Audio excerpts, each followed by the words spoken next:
Hello, welcome back to my channel.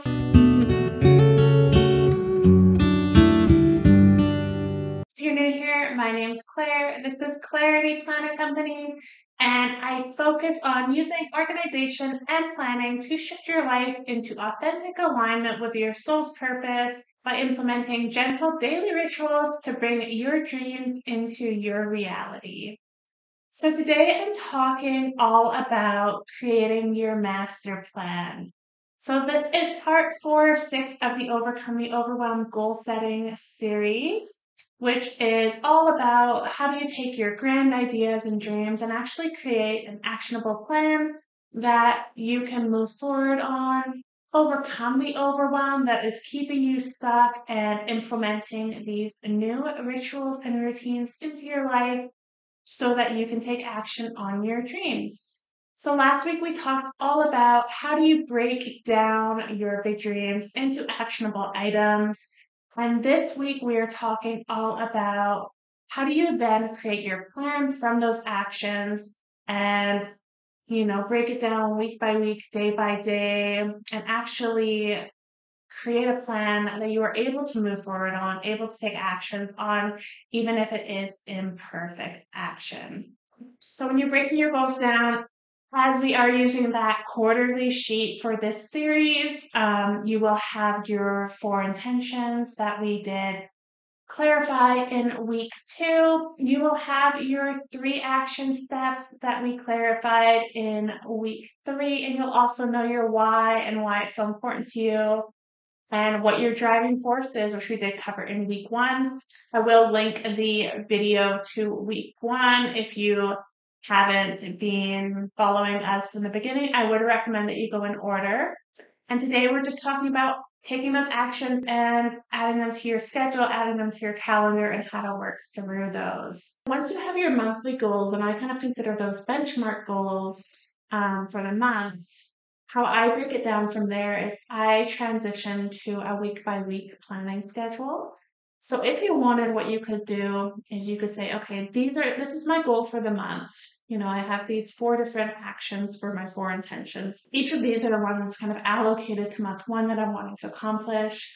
And then what you can do is you can break that in each of those into half. So you have your 2 weeks and your 2 weeks. And then you can break each of those into half. So you have week by week by week.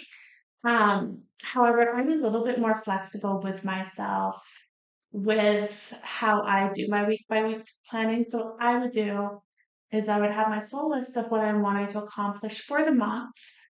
And then I would sit down and I would do my week by week planning depending on what I have on my plate for that week. Do I have a lot of headspace where maybe I can move things a little bit more quickly and I can be fairly aggressive with how many things I'm adding to my week?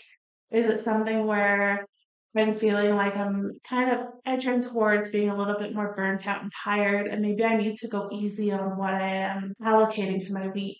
Do I have a busy work week, and so I'm wanting to scale back on my personal goals for that week because I know that my time and effort is previously spoken for in another area of my life, whether it is your time resources, your mental resources, your energy resources.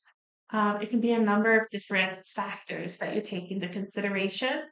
And so I find going week by week and kind of planning, I like to do my week from a Monday through a Sunday because I like my weekend to be like the ending point of my week rather than starting on a Sunday and having the weekend too.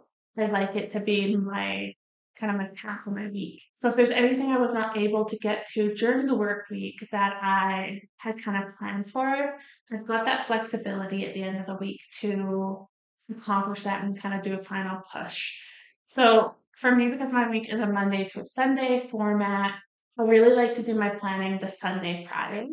So I don't wait until the week started to do my planning. I do it the Sunday before, and then I like to plan for the whole Monday through Sunday period. And again, I really look at what other commitments do I have for that week, what is on my plate, and what do I feel like I can realistically accomplish.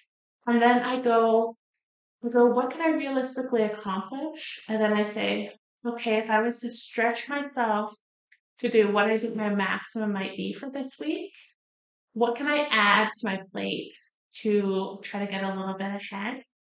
But then because I do that, I find that we always kind of do a little bit less than we tell ourselves we're going to do.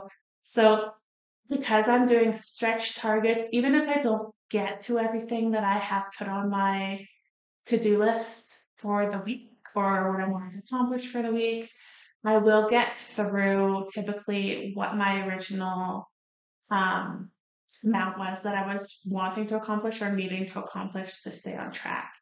So I look at what I can do, what I feel like I can for sure do, and then I add a couple more things. And then I give myself the grace and the flexibility that I feel like I personally need.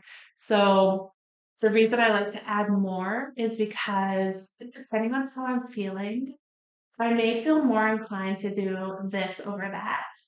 And then I like to work intuitively. So if I am knowing that if I'm sitting down to do this activity, I'm not going to be very productive. And I do still have a little bit of flexibility on my timing for that.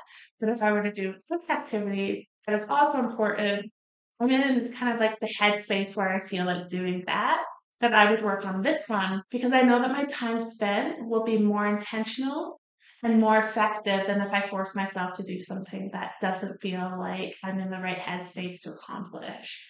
So you will see if you continue watching my videos that I do maybe set out at the beginning of the day to do something, and then I pivot and I do another task instead that is still moving my life forward towards my goals, but it may not be what I originally thought I was going to be doing. And that is because I do like to be intentional with my time and do what I know will be a more effective use of my time. And sometimes that is resting because I know that I need that so that the next day I can go full steam ahead. Maybe it is working on something that's a personal task rather than a school task or a business task because I know that I'm in the headspace to be able to deal with forms or I'm in the headspace to be able to deal with doing the math that's part of my accounting course or I'm in the headspace to be able to go for a walk and enjoy being outside and enjoy that movement and exercise because that's what I feel like doing. So I do like to live according to what I'm feeling and honor how I'm feeling. And then, of course, there are times where you don't have that luxury with the amount of time that you have left. So, say if you set a goal to accomplish a certain task or project, and you haven't found that you've been drawn to doing that, or you've been procrastinating because you felt overwhelmed by it, and even breaking it down into little steps, it still feels like too much mentally. Sometimes we do kind of need to go into that deadline mode in our mind to be able to accomplish things. And then, of course, when you're in that kind of period where you are needing to accomplish a lot in a small amount of time, then certainly you may transition to a point where you're no longer working based on what you feel like you want to do, but you're doing what you have to do. And I feel like it is important to be able to strike the balance between the two because so many times when you're moving yourself out of your comfort zone towards what you're wanting to accomplish in life, you will very often be having to go outside of your comfort zone, which you may not feel naturally inclined to go until you get to the crunch time where you're like, okay, in order to hit this goal, I really need to get moving on it.